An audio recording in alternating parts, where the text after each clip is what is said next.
There's a moment in this movie that I still think about. Like, I watched this movie a while ago, and I still think about it every day. And no, not the moment you're thinking about, which, very good, by the way. But, I don't know, something haunted about this movie.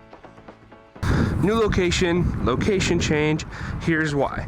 Because, I'm not gonna lie, it's been a long time since I've seen a movie that reminded me of why I love filmmaking. Why I took a bunch of classes in college about this medium. Why I spent hours and hours not only watching movies, but also watching YouTube tutorials about how to edit, how to script write, how to storytell. This is such a strong medium, and Sinners is a prime example and reminder of that fact. I saw this movie April 19th, 2025, and I've been thinking about it basically every day since. It's the kind of movie that left such an impactful feeling in my mind, my heart, and even my stomach. Because, like, literally I was working on a different video for this channel called The Aesthetic of Healing versus the Ugliness of Grief, which is something you guys can look forward to. I'm still working on it. But I literally had to pause working on that video and do this one because I couldn't stop thinking about this movie. It hasn't left my mind. Sinners is a movie about Sammy, who happens to be the preacher's son in Delta, Mississippi, and his two twin cousins, that's Smoke and Stack, as they come back from Chicago to kind of reignite a new business in their old hometown, which is a juke joint. Now, in the juke joint, Sammy's talent attracts vampires, and these vampires try to invade and take over the juke joint and turn everybody into vampires. Now, that's about as general as I can get with the plot without massive heavy spoilers. So from now on, this is your spoiler warning. If you haven't seen the movie, please go watch it. Do yourself the favor. Even if you haven't seen the movie, keep watching because I do need the views and I do like them numbers. So who cares if you get spoiled? This movie's so good, you'll enjoy it even with spoilers. Let me just start by saying that everyone in this movie, from acting to directing to costume design to lighting, did a phenomenal job. Also, I do have a theory about every single character representing a certain one of the 7 deadly sins, so hear me out when I go through all the characters and their respective actors. Let's start with Wunmi Mosaku as Annie. Wunmi Mosaku is a treasure. The only other thing I've seen her in is Loki, and she doesn't really like stand out necessarily in that scene. I mean, she's a very important character in that show, but her performance seems very Marvel, very textbook almost. But in this movie, she has so much mom energy radiating off of her that every time she's on screen, you think everything's gonna be okay. Everything is comfortable, everything is fine, she feels safe. She also is the one that has the most knowledge about the African voodoo and tradition and cultures and creatures. So she's the one with the most knowledge about the vampires. In the movie, Annie plays Smoke's estranged wife. Smoke is one of the cousin twins, so her and Smoke had a baby that they lost, and you can tell that Annie plays the role, Wunmi plays the role of Annie carrying all that weight with her, and not only that, you can tell she carries the weight of Smoke leaving. But Annie's presence in the movie is such like a mom figure, is such a family leadership figure, that when she's like talking about vampires and she's saying, hey, these are vampires, y'all don't know anything about that, but I know. Everybody was just like, yeah, cool, we trust you, we listen to you. Garlic, go for it, do whatever you need. And her performance has such like a gravitas. I don't know if I'm using the word right, but there's just like a gravity per se to her performance that you genuinely do feel safety whenever she is on screen. And she's one of the few characters that I don't think represents a single sin. I think she represents, if we're going through a Christian allegory, I think she's the mother. I think she represents motherhood, she represents safety, and she represents maybe also sacrifice a little bit, but her performance is amazing. Next, I'd like to talk about Jamie Lawson as Perline. And, oh my God. Her performance is electric, energetic, even though she's not like a massive character in the grandeur of the movie, if that makes sense. Her impact in the little scenes she had and in the little involvement she had is so powerful. She embodies desire and sensuality in a way that like she deserves to be Sammy's muse. I mean, you understand it, and we'll talk about Sammy when we get there. Preacher Boy is a little crazy, but you can tell that she is playing this character with such passion, and she wants to be seen and she wants to be desired, and she gets that. And even though she is a married woman, which at the time is very, very bad, I mean, depending on who you are, it's still very, very bad. But that's why I think she embodies that idea of lust so well. And that's why I think I'm assigning her the sin of lust. And I think that's one of the 7 deadly sins. And that's why she ends up dying. I think her lust for the adventure, for the juke joint, for Sammy, for this life that's outside of her domestic marriage is her downfall. And I think that is such a strong representation of who she is. Her performance was amazing. Her voice is so fantastic. And she just adds such a resonance to the movie that it makes it hard to kind of not talk about her character and not appreciate her character for who she is. Y'all, have you guys seen the clip? It's probably seen it on TikTok or something. It's from a different TV show where the interviewer is talking about the N-word and the guy on the news is like, so say it. I'll say it with you. Yeah, we're talking about Delroy Lindo as Delta Smith. Lindo delivered such a wonderful performance as Delta Smith that, you know, he played such a weird figure. He played the sacrifice. He played a paternal figure almost that isn't really a paternal figure, but he kind of basically was just the embodiment of what like trauma does to a person. On the surface, you're like, oh, who is this drunken dude who's just running away from his past by playing music and drinking alcohol? He doesn't even really care about the money. When Stack is asking him to come play, he was like, look man, they pay me in drinks and I'm chilling. I get just enough to get by forever. And he was like, well, guess what? I got this beer for you that you've never had before. So, and Delta Smith's like, sign me up, you know?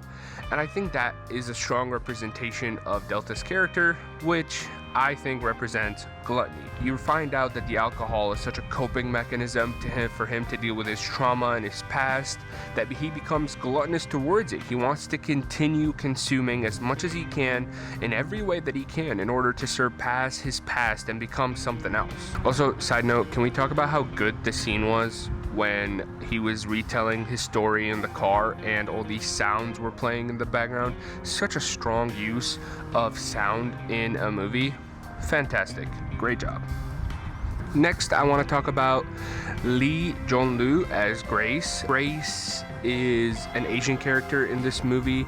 She represents the Asian population that used to live in Mississippi, which, if you want to learn more, it's very interesting. Look it up.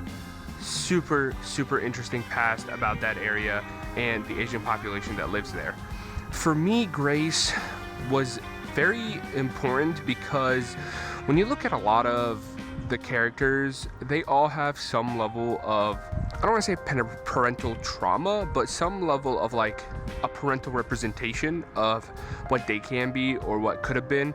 You look at the twins and how their dad is. You look at Annie and how the fact that she lost a kid. And I think Grace represents both the selfishness and the selflessness of being a mother. She both wants to sacrifice herself in order to save her kid, but she's also willing to sacrifice everybody else in that juke joint to save her kid. And that is both the reality of what it's like to be a mom sometimes. And I'm not saying I know what it's like to be a parent, but I can imagine that if I had a kid, I wouldn't think twice about literally risking everybody else's lives in order to save my kid. Like, the greater good does not matter if it's my own kid. And I think that's what Grace is. I think that level of anger she had towards Smoke specifically for not really doing anything, for freezing, in the moments that he needed to not freeze, and the anger she had at the vampires for potentially hurting her husband and her potential child, and that scene of them burning together at the end in unison. I think Grace is such a strong representation of wrath and what wrath can do to a person, and that's the third deadly sin. I think we're on track. Time to talk about the Irish boy, Mr. Jack O'Connell as Remick. Jack O'Connell, what a creepy dude, man. I mean, come on.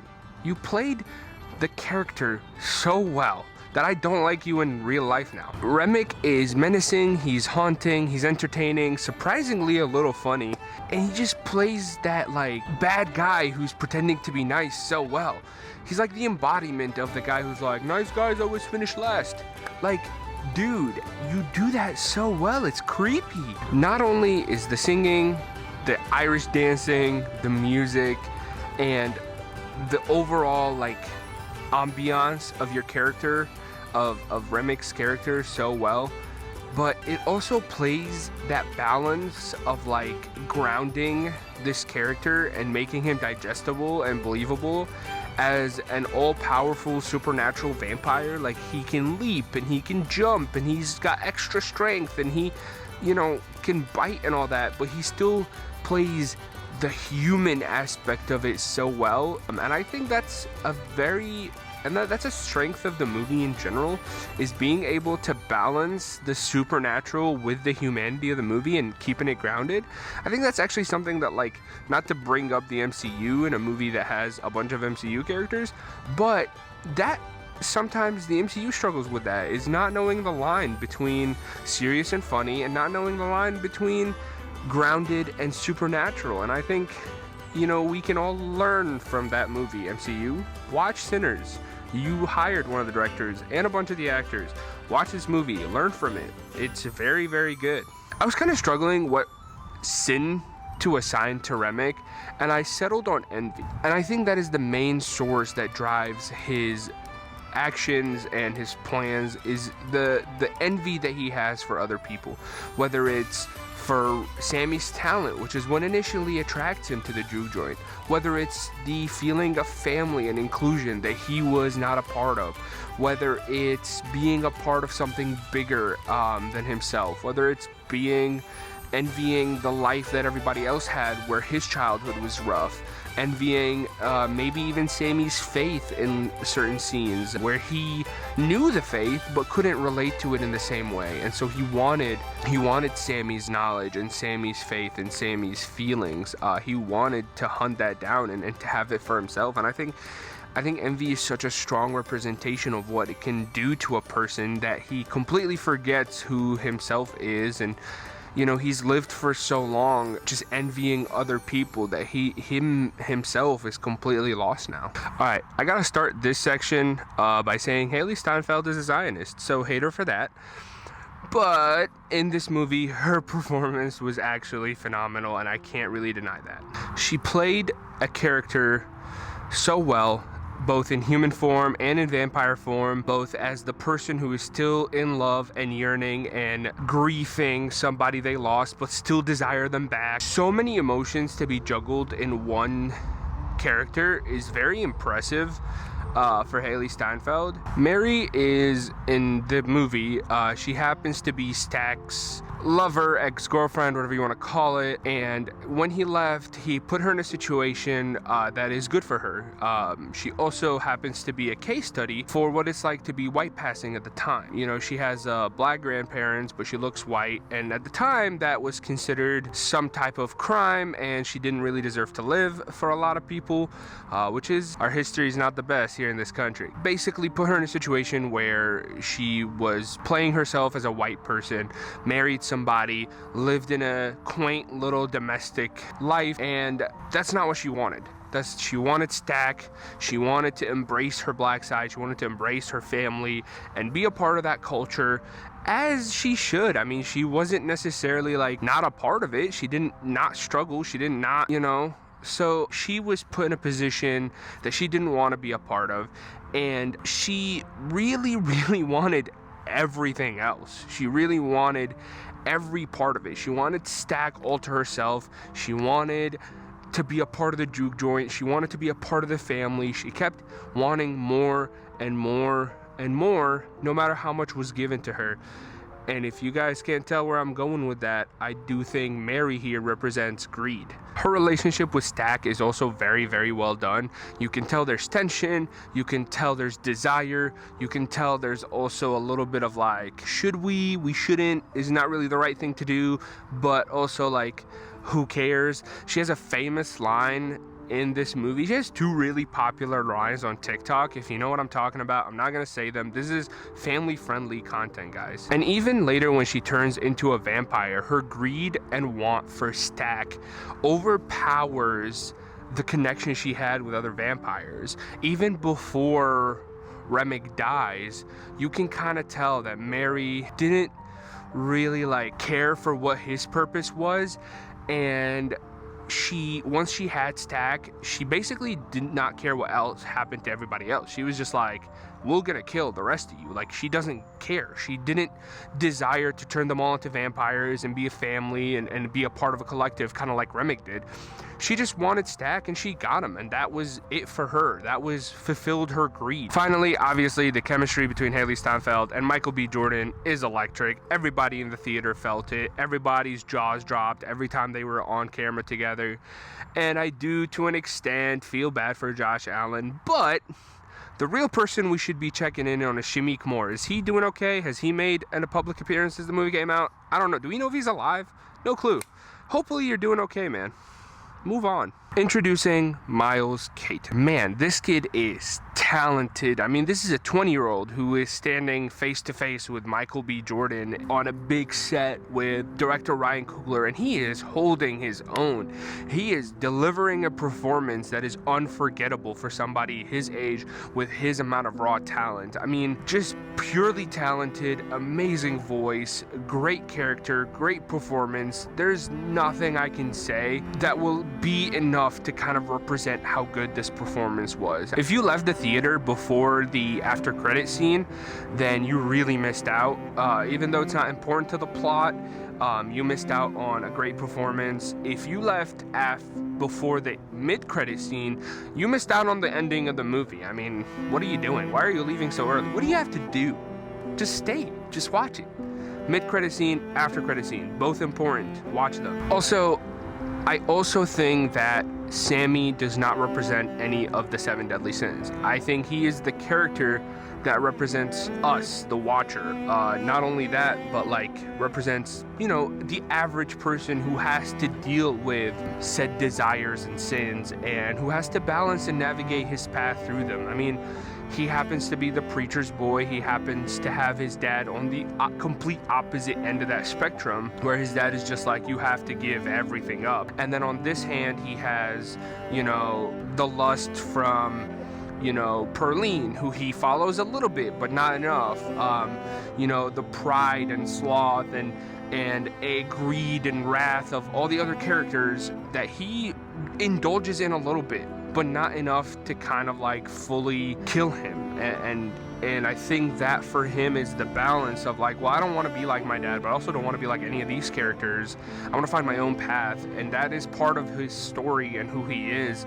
And it's kind of, I think, the message of the movie overall is that you're gonna have both ends of the spectrum, whether it's extremely on this side or extremely on that side, and you're gonna have tools in your life. So like the guitar, for example, that's a tool that he has in his hands, and he has the talent to either use it to do like church songs and be preachy and all that, or he can use it to be in the juke joint and sing to drunk people and gamblers and kind of live that lavish life of sin, if you will. So it's like, at the end of the day, it's like the tool is yours, the talent is yours, the path is yours, and you got to kind of find your own path. And Miles plays his character so well as Sammy, and he's also like the age appropriate character of like somebody who is finding that path. You know, when you get to your 40s, 50s, 60s, you're kind of already set, and not to say that like life is over for you, but you're kind of set in your ways. And I think the movie giving you an early 20s, even late teens actor who plays that type of character is very strong, and very like, it's a message that is very strong inherently to talk about, hey, like there's a lot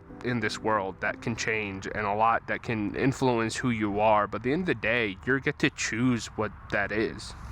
Let's talk about the twins. Michael B. Jordan somehow delivers two very distinct and very unique performances as both Smoke and Stack. Smoke, Elijah, and Stack, Elias, are both very impressive performances coming in from one actor. And with the technological advances that we have today, it makes it even more impressive that he was able to play both of those characters. For me, the scene that I was talking about at the beginning of this video, the one that resonated with me in a way that like I didn't really expect it to, but the scene where Stack hands the cigarette to Smoke. It's something so simple, but they're both leaning against this car, and he hands him the cigarette, and it's just very...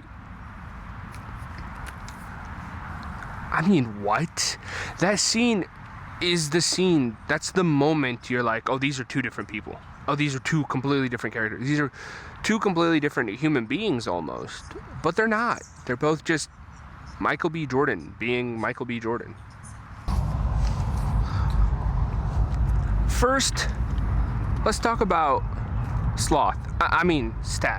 Stack's character is very like, let's figure this out as we go. And it's not necessarily in the sense of laziness sloth, but rather the sense of extreme dependability sloth. Stack from the beginning is very dependent on his brother. He's very like, hey, you know, Smoke can do this, Smoke can protect, Smoke can do that, yada yada yada. And a lot of his characters do first, think later. I mean, that kind of represents what happened with Mary, for example, is that he was very like, let's just do like it's just done. He wanted to avoid it, but when she showed up at the juke joint, he just went with the flow. Very go with the flow kind of guy. When you see him talking about, even when like Remick was like, hey, look at what our performance, and he played some music, everybody was like, what the heck is this? Except for Stack. He was just like, yeah, let's go with the flow. And that go with the flow mentality, i.e. the sloth mentality that he had, is the reason that got him killed. He trusted and dependent beyond what should have been done, and he ended up getting tricked by what's her face, and through that he really ended up kind of dying and turning into a vampire. And then he kind of changes afterwards, but obviously he's no longer Stack as we know him, but his bond with his brother is strong beyond that, so he does kind of continue to exist there. But yeah, Stack is sloth for sure.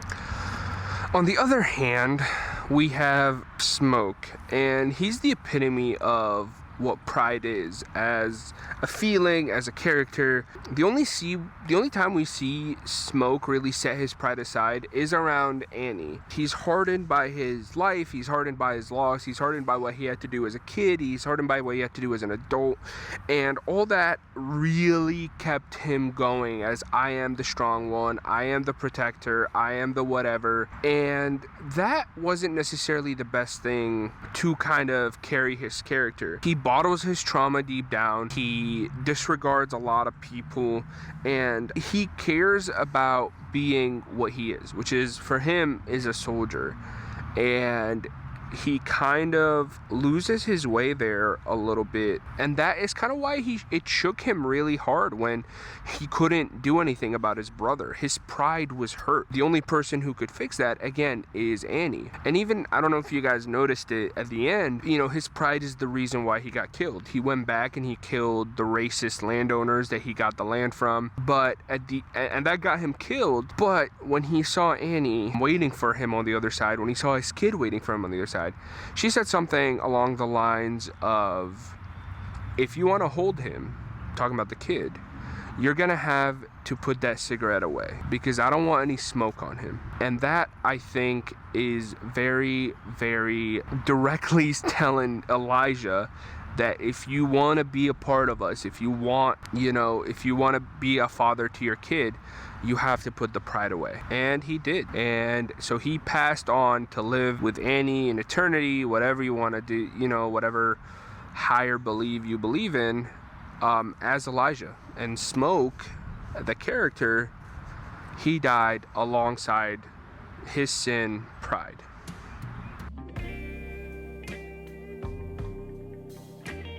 The story follows Sammy, who happens to be the preacher's kid. He helps his dad at church, and then he said, but tonight, my time, because he's waiting for his cousins, the twins, to come back from Chicago. They decided to come back with some stolen money in order to open a juke joint in Chicago. Now, there's a little bit of talk about their backstory, but none of it is confirmed. I mean, we know they're World War I veteran. We hear that some people were talking about rumors of them working in Chicago for Al Capone, but basically what they do is they use Sammy's help and their cachet in the Delta in order to kind of get together this juke joint and do a grand opening the day of. They bought this land from some racist dude who was planning on coming back the next morning to kind of kill everybody, and that's what ends up killing Smoke. But basically, that's the overall story. Once Sammy starts performing at the juke joint with his amazing guitar and his amazing voice, he attracts the vampire who kind of wants his voice and wants his powers. And there's some very interesting artistic choices. There's very interesting characters and side stories that kind of all intertwine into this bigger thematic magnum opus type performance and film that I think is Ryan Coogler's masterpiece so far. There are a few things that in the story that I do kind of wish they expanded upon. For example, one thing I really wish they kind of did better was at the beginning of the movie, we see some Native Americans hunting down the vampire Remick as he goes into this house of two clan members who he then turns into vampires. I kind of wish we expanded a little bit on the Native Americans and how they are knowledgeable of the vampires and what they do to hunt them down and what they do to kind of restrict their power and their expansion. I kind of part of me wanted that, part of me expected them a little bit to come back, maybe to join the juke joint in one way or another, or to help them fight, but and I know this story isn't about them, but some type of expansion or some type of kind of backstory would have been nice. Maybe that's a prequel movie they make where they talk about Remick's story and him being hunted down by Native Americans. Maybe not. Another interesting prequel story would be the World War I stuff, maybe the Chicago stuff, not really sure. The vampires are trying to invade the juke joint and in a way kind of impose their own culture and their own ideals into it, because they're approaching it from a sense of we're missing out on this and we want to be a part of it in our own way, and not, hey, this is interesting, let's learn about this. And I think that's kind of the idea of what colonialism is. The vampires are a representation of colonialism and that idea of manifest destiny of hey, we can give you immortality and we can give you unity and we can be one big family, but realistically you're washing away whatever culture was in the juke joint, whatever people that made them who they are in the juke joint. And that's not really what people want. They don't really want to be indoctrinated into something bigger. They want to maintain their identity while also being allowed to be part of a bigger collective. And that's the big disconnect between the vampires and the people in the juke joint. And that's kind of why Mary was a very good example of why she could be the bridge, because she can pass for either and she understands what it's like to be on either side, and she becomes in a way the thing she never wanted to be, which is somebody who's white passing enough to bring in all the white folk while being trusted by her family and her community. The film also deals with a lot of themes of brotherhood and trauma and redemption in the story of Stack and Smoke. I mean, even beyond vampiric is that a word? Even beyond the vampiric effect on Stack, he continues to care for his brother's wishes. He asked him to not hunt down Sammy and not hurt Sammy and to let him be what he wants to be, and he fulfills that desire. He even they refuse to kill each other, which is completely against Remic's power, and that happened before Remic died. I mean, when Remic died, Smoke and Stack's fight had already ended, so like they decided not to kill each other beyond any control of a vampire, and that's the strength of that brotherhood or best friendhood or whatever you want to call it, because that's such a human feeling that exists within this movie. Is like these people are so connected, so bonded by their experiences and their shared traumas and their shared sacrifices they've done for each other, that nothing, not even vampirism, I don't know if that's a word either, can deny that or break it. The film also has a lot of religious themes. Do I necessarily think it's a pro-Christian movie or an anti-Christian movie?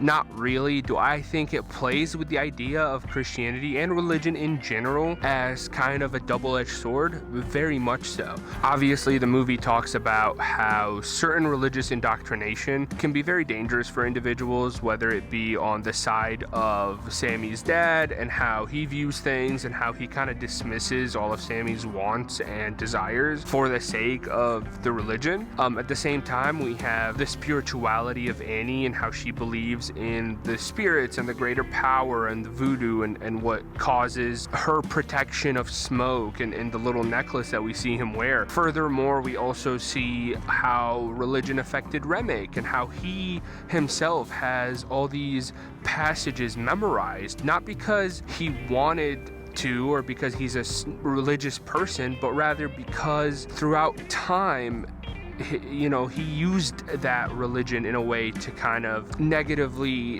hurt or treat people in that direction. I mean, when Sammy's reading the passage, it's because he is on what he thinks is like his last leg and his dying moments. But when Riddick reads the passage, it's him telling Sammy, hey, this doesn't really matter. Like, you're reading this, but it's not going to do it. It's not going to save you. And in a way, it does save him. I mean, that's where Smoke shows up, and that's where Sammy gets saved. And, it's up to viewers' interpretation whether or not the passage is the reason he was saved or not. As a Muslim myself, I really appreciate faith in my religion and what it's done for me, but at the same time, I do see a lot of the negativity and brainwashing that can be seen in how this religion is used and the radicalization of it. And that, I think that's a very interesting point that Ryan Coogler is trying to make, is also say, hey, like, not just because something is religion doesn't mean it's good, and just because something is religion doesn't mean it's bad. And you see at the beginning of the movie, Sammy's dad is actually viewed as a villain. Like, we see Sammy coming in here with his face scratched, and he walks in and his dad is like, you must get rid of the devil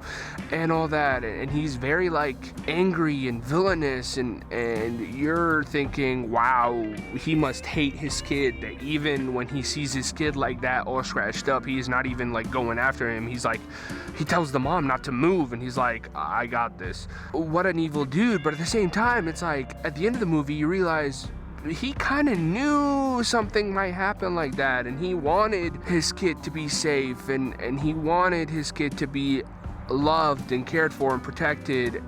And in a way, he's parenting by allowing his kid to take his own path and take his own direction with what he wants to do with religiosity. So it's a double-edged sword, religion, and I think that's why you see a lot of people don't like organized religion, but they're agnostic or spiritual, whatever you want to call it. And that's a very interesting thing that the movie is trying to talk about without being in your face. A lot of movies that talk about religion end up being completely ignored or not thought about, but this movie balances everything so well, whether it's race, whether it's religion, whether it's humanity, whether it's trauma, whether it's parenthood, whether it's vampires, like in such a way that is, like I said, digestible, and you can take it and you can think about it and you can talk about it, and it's so well done that it makes it very interesting to talk about with people and to say, hey, what did you feel about the Sinners movie? How did that make you feel about your own faith? And for me, like, personally,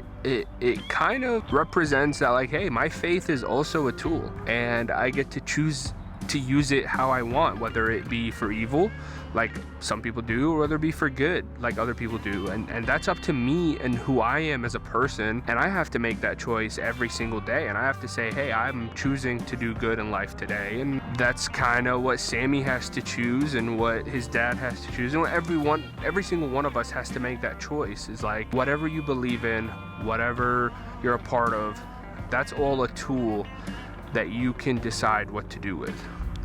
There's other themes in the movie that we can talk about. An important one that I wanted to highlight, because if we talked about everything, I'd be here for hours and hours. But another one I wanted to highlight is parenthood, and I think parenthood is very visible in this movie in every single way it can be. Whether it's Grace's wrath of parenthood on wanting to save her child, whether it's Annie's grief of parenthood of losing a child at an early age, whether it's Smoke's pride of like, I can't show that I lost a child at an early age, or whether it's Smoke and Stack's dad being this bad, like, abusive guy that they had to kill, or if it's Sammy's dad being this overprotective but like also restrictive kind of parent, or Delta Slim's parental figure of like, maybe not even that parental, but like even a little bit, like he has such a care for these kids that he's willing to sacrifice himself, allow himself to die in order for them to have a chance at living.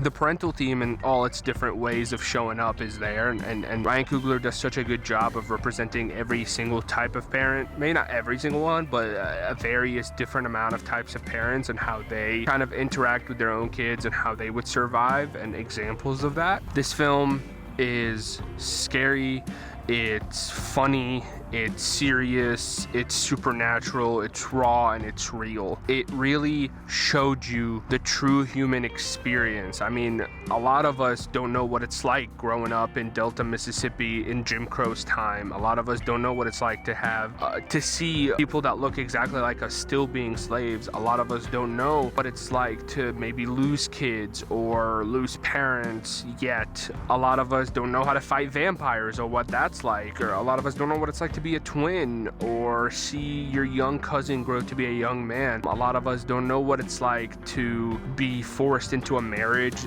of convenience. So all of these feelings are quite unique to these characters, but at the same time, they're played off in such a universal way. A lot of us do know what it's like to lose somebody. A lot of us do know what it's like to be in a situation that you don't want to be in. A lot of us do know what it's like to go through massive breakups, or losing jobs, or losing homes, or being shaky in your faith. A lot of us do know what it's like to envy somebody else, to feel levels of anger, to want something that you don't have, to sometimes be lazy and let life do what it needs to do, to be prideful, to be greedy, to be lustful. To all of those feelings are universal, and that way of communicating it through something that's a little supernatural while also being historic, while also representing a story that needs to be told and needs to be seen, is why I think this movie works. The plot, the characters, everything about it works so well. And not to say that the movie is perfect. I mean, there was one time where an instant in the movie that I got completely taken out of the movie for like a split second. When Grace invites the vampires into the juke joint, there's like 5 or 6 people in there. There's Smoke, Annie, Delta, Grace, Perline, and maybe one more person that I'm misremembering. But when they do come in, you see like 2 or 3 people dying, even though they're not part of the main cast. And I do think that maybe that was a mistake or an artistic choice from Ryan Coogler's end of like maybe using the wrong take, or that take worked so it didn't really matter. Maybe he didn't care, but I definitely did notice it. And so it's not perfect, obviously. Nothing is perfect. There are mistakes that happen in movies, and that shit happens. Move on, whatever. Again, the movie has such a strong story beginning to end, has such a strong impact beginning to end. It's just very, very worth a watch. Now, I am self-proclaimed musically illiterate. I can talk about what it's like to enjoy the music of the movie, how good it was, how good the dancing, the choreography was, how impactful the juke joint scene, you know what I'm talking about, was, and how good it was. But I don't think I'll ever do the music justice if I talk about it, because like I said, don't know much about it. So I'm gonna let my man Darnell, who's very into music and knows a lot more about it than I do, I'm gonna let him talk about it. So yeah. When we look at the film Sinners, I think a great quote we could use is that art imitates life. Because we could just be technical and be like, you know, the film score by Ludwig Göransson was great, and he's great. He's known for scoring a lot of our films, being, you know, the hands by a lot of our favorite albums. But I think the way that Sinners looks at music and makes it a vital point plot is mwah, mwah, mwah, chef's kiss. Because it's often that thing in my personal experience. Music is very critical to the Black experience, whether you're at church or whether you're at the club or at the juke joint. A great way of this is how through the week you'll work, you know, they were hitting their quotas. On Saturday nights, they're going to the juke joint. Now we go to the club, we go to the function. And then Sunday, you gotta make it back in time for church.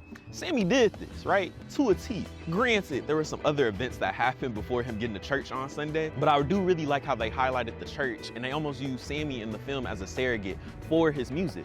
Because if we look at a lot of the prominent Black musicians throughout history, a lot of them get their start out of church, whether it be singers, musicians, even dancers. A lot of preachers, activists. We could look at Martin Luther King, you know, he got his start from preaching in a church. We look at Whitney Houston, she got her start singing in a church. You can go so on and so forth. You can look at even Pharrell Williams, they got their start in the church. And so Sinners does a great job of highlighting that point. And so I love how it uses Sammy as this little divider or this little key component from the spiritual world to like the more tangible world, the worldly world.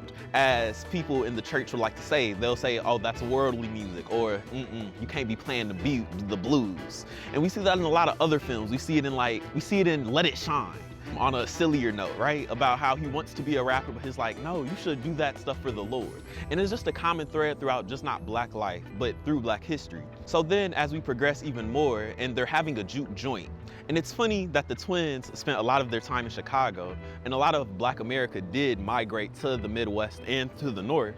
And so it's funny that we see a juke joint in Mississippi, because a lot of people migrated from Mississippi to Chicago, and a very common dance in Chicago now, current in modern day, is juking.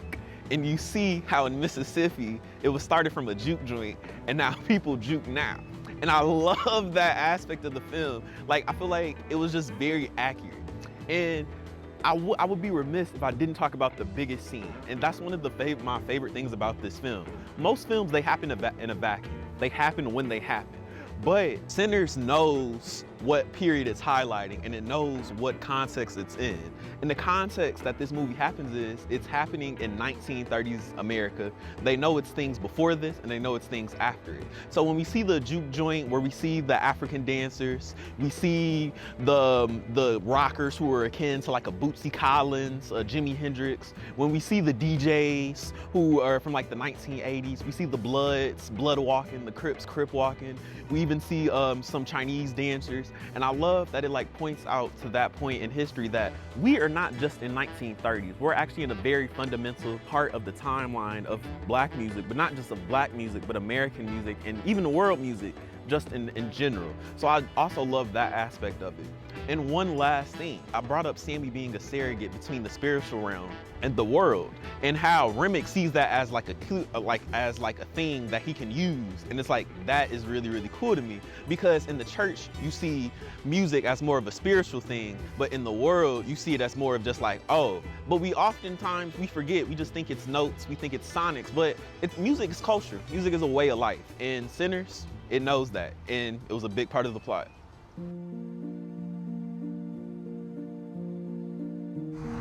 So what's next? Why is this movie important to me? Well, I could tell you by reviews. I could tell you that this is the first horror film to get an A score in a decade in CineScore. Or I could say that this is one of the biggest openings for an independent, non-franchise original film in modern history. And hopefully that these are signs that we get more of these movies in theaters. But why is this movie important to me? I know the average person isn't risking their money to go see a movie unless they know to be good. That's why franchise movies tend to be successful, because you know what you're gonna get. But with a movie like Sinners, or other movies that came out before then, not a lot of people went to watch, like Mickey 17, for example. These original stories are important. These are the stories that give me hope that I can be a filmmaker, that I can make original stories that somebody maybe sees. Even if it's not as high of a production quality as Sinners with a stacked cast like Sinners. But Sinners is not only impactful in the terms of modifying how theater-going people work, but it's also socially impactful. It's a movie that gets you talking. Gets you talking about race, gets you talking about religion, colonialism, especially in today's world. It gets you talking without judgment. It also reminds you to laugh, to care about the people you love, and to foster the talents you have. Not only that, this movie might actually have a very strong impact on my life. I mean, if you look at my Letterboxd, which you should follow me if you don't, my name is Fadel Bazi on there, and the link will also be in the description. I said, for this review, I said, whenever I teach at uni, this film will be in my curriculum. It's always been a dream of mine to teach film at a collegiate level. To be the cool film teacher who talks about movies in an obnoxious way and also allows his students to make movies in obnoxious ways. This film reminded me of that dream. It reminded me of that passion that I had for movies. I genuinely started researching master's programs after this movie because recently I've slowed down on my dreams, and this movie reminded me to keep chasing them. Hopefully, this is the movie that brings me closer to my goal. Now, this movie might not change your life the way it's changing mine, but it's most definitely worth a watch. 5 out of 5 stars. Thank you guys so much for watching this video, my review of Sinners. Like I said, I am working on another film. It's still in the writing phase, so it might take a second, but be looking forward to that. Drop a like if you like this. Drop a comment if you want to talk about this movie. I will be in the comments. I will respond. We can have a discussion. And other than that, thank you guys so much for watching. Don't forget to subscribe for more, and I'll see you guys in the next one. Peace. Introducing Miles. Just too many flies everywhere. Stupid fly. And that's kind of how you doing. I had a guy walk by while I was filming and ask me if I'm doing the YouTube, and I said, yup. Are you doing YouTube? Yup, yup. It's how impactful the scene of